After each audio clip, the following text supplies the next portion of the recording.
नमस्कार भावांनो आणि त्यांच्या बहिणींनो, स्वागत आहे आदित्य अनफिल्टर मध्ये. आज आपण परत एकदा नवीन व्हिडिओ घेऊन आलो आहे परत एकदा.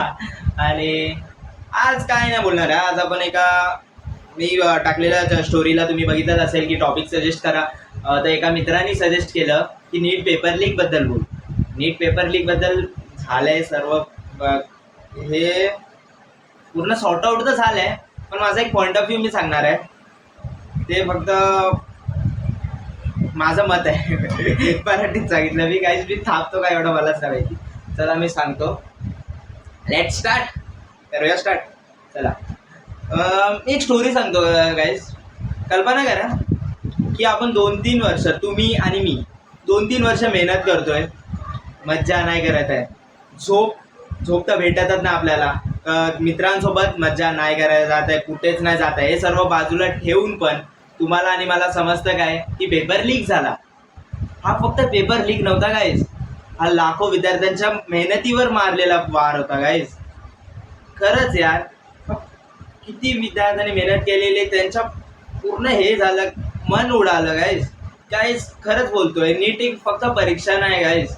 तुम्हाला पण माहिती असेल, एस्पिरंट माझ्या बातनी जोडत असतील, ऐकत असतील तर समजत असेल त्यांना की नीट एक फक्त परीक्षा नाही, तर काही हजारो या लाखो विद्यार्थ्यांचा डॉक्टर होण्याचं स्वप्न असतो.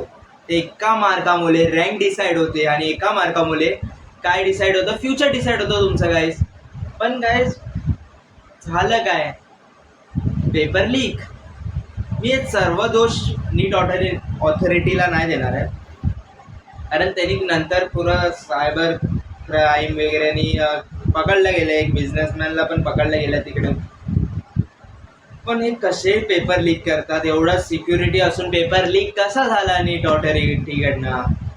सर्वात पूर्ण पेपर लीक मध्ये नुकसान कोणाचं झालं? आपल्यासारख्या विद्यार्थ्यांचा. प्रामाणिकपण नाही, आपण मेहनत करायची आणि चालेल नरदमे मेहनतीवर पाय मारायला येणार.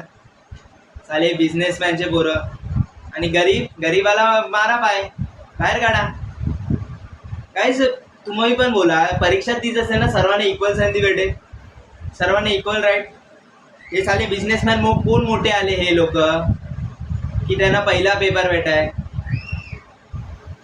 म्हणजे काय डॉक्टर, मी सांगतो मला एवढं हे नाही की डॉक्टर बनायसाठी प्रामाणिकपणे बना ना, प्रामाणिकाने मेहनत पण आहे. हे साले चिटिंग करून काय करणार आहे तुम्ही डॉक्टर बनून? फायदा काय मग कशाला बनताय डॉक्टर तुम्ही?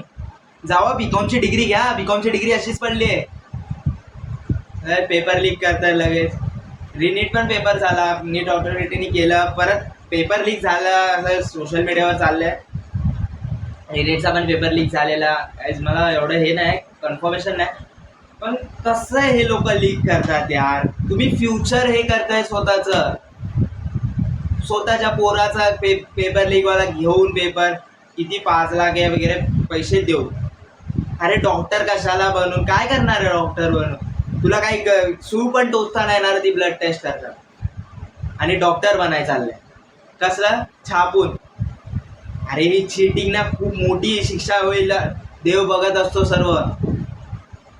तुला वाटतं देव बघत ना? सर्व बघतो.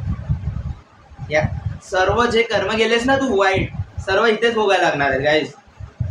म्हणून बोलतोय, चीटिंग करून नाही, प्रामाणिकपणे गाईज पास व्हायचं यार.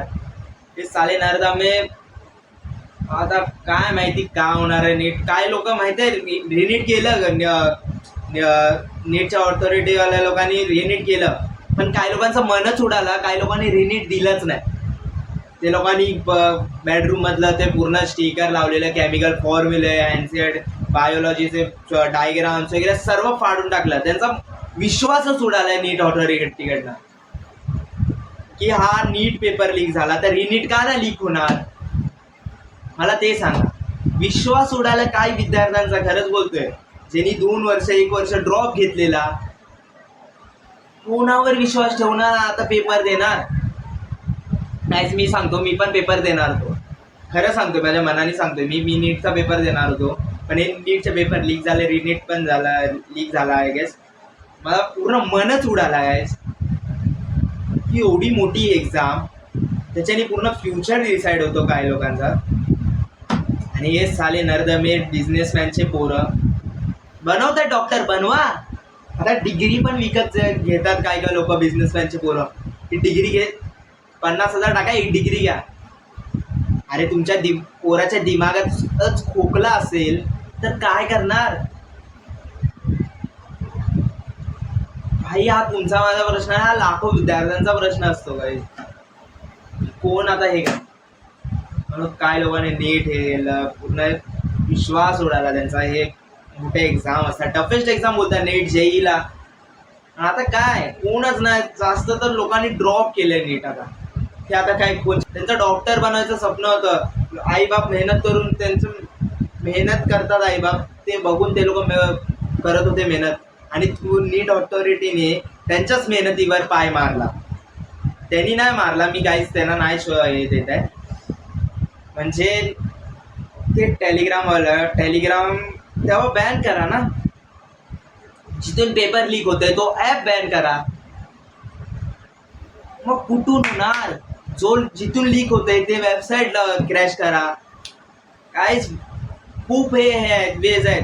तो अजून टेलिग्राम चालतोय, तो ऍप अजून प्ले स्टोअरवर आहे अवेलेबल. काय होतंय त्या ॲपवर? किती मोड्स भेटतात सर्वांचा. APK मोड म्हणजे अनलिमिटेड वगैरे सर्व गेम्स वगैरे सर्व APKचे मोड्स भेटतात त्या टेलिग्राम. काय फायदा? मी कोणत्या ॲपला दोष नाही देत आहे, पण तो ॲप बॅन करा ना गाईस. जे यूज करतात त्यांना मग ते शिवाय देतील मला की टेलिग्राम बॅन करायला सांगतो वगैरे. अरे पण गाईस कोणाचा फ्युचर बर्बाद करतोय हा टेलिग्राम. काय सांगू लोकांना आजकाल. काही लोक रील टाकतात की अभि ते टेलिग्राम वर्सेस नीट ऑथॉरिटी होणार पाहिजे. काय भाई तू टेलिग्राम वाला बंदा पण कुठून पेपर त्याला भेटते काय माहिती नाही. तो पण चॅलेंज करतो नीट ऑथॉरिटीला. कसली पब्लिक आली आहे. सायबर क्राईम आता चालू झाले गाईस 2036 मध्ये. तर काय होईल? फक्त चालू झाले. काय बोलू गाईस, माझं एवढंच मत होतं. कोणी ऑफेन्स नका घेऊ, काय चुकी झाली तर माफ करा. माझं एवढंच मत होतं. तुमचं काय मत असेल याच्याबद्दल तर कमेंटमध्ये सांगा. व्हिडिओ आवडली असेल तर लाईक करा, शेअर करा आणि सबस्क्राईब करा.